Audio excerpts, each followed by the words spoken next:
Corlan, Minister, I have to say I'm a bit shocked that you're not aware of what's going on in relation to Britain on the fracking issue, because it's featured fairly heavily in today's Guardian, where 45,000 British citizens have joined legal action to stop the British government from changing the trespass laws. Now, this question relates to the fact that in America, which presumably you're also not aware of, but what happens outside this state is actually important in the issue of fracking, but that there has been some recently very seriously independent reports commissioned which highlight the danger of fracking, not just in terms of water quality but in terms of air quality, and I'm wondering, have you analysed them?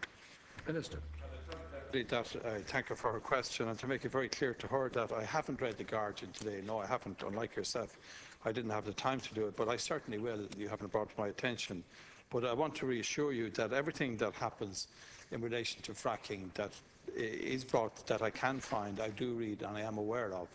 And in fact, recently I was in America and I went and I looked at fracking in an urban environment in the state of Texas. And I looked at where fracking was taking place next to where people were living, maybe 200 yards from their homes, a large estate. And I also made it my business to meet with the Environmental Protection Agency, Deputy Daly, in the United States. And I met one of the authors of the report, which is, there was preliminary judgments made in relation to that. And I'm deeply concerned about fracking. I think I'm just as concerned on this side of the House as you are over there. I want to make sure that we get the science right, that we know exactly what is going on, and I would have the exact same concerns as anybody else in relation to the technology, in relation to the chemicals used, as to whether some chemicals are carcinogenic or not, the protection of water tables, and all and every single one of those issues are absolutely at the heart of this government's policy, which is to ensure that there's full academic research of countries that have fracking and that have banned it, of countries that allow fracking and don't ban it, with due and absolute regard to what the European Union, what they're stating about fracking, and all of that. And there is no, and I'm deeply concerned, obviously, as everybody else is, about the beauty of the landscape in places like Leitrim and indeed Fermanagh and anywhere else in our country, which could be subject to fracking. And all of those issues are of deep concern to me and to my department, as they are to you. Deputy Daly. Well, I have to say I think there's a bit of a contradiction in the Minister's statements, because while I don't in any way doubt his own sincerity, there is a conflict between the words that you expressed and the actions that the government have undertaken in allowing this process continue.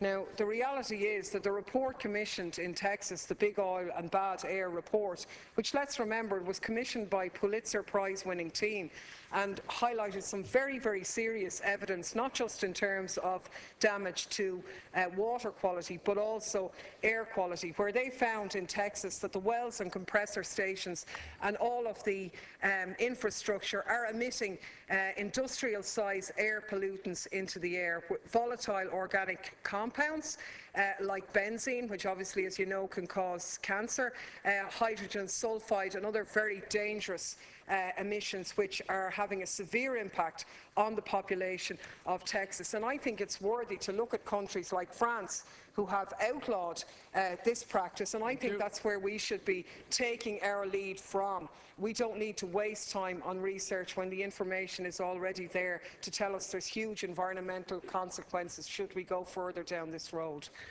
On the other side of that argument, Deputy, is the fact that fracking or unconventional gas extraction in the United States has transformed the American economy, absolutely transformed it, and it's become an exporter of energy rather than an importer of energy. But I wanted, the fundamental issue here is, A, what process, if any, is this government allowing? The answer is absolutely none, none whatsoever.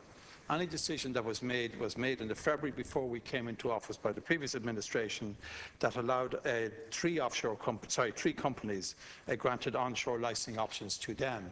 But those options, notwithstanding they were granted by the Fianna Fáil government, did not allow them to commence or do any fracking whatsoever.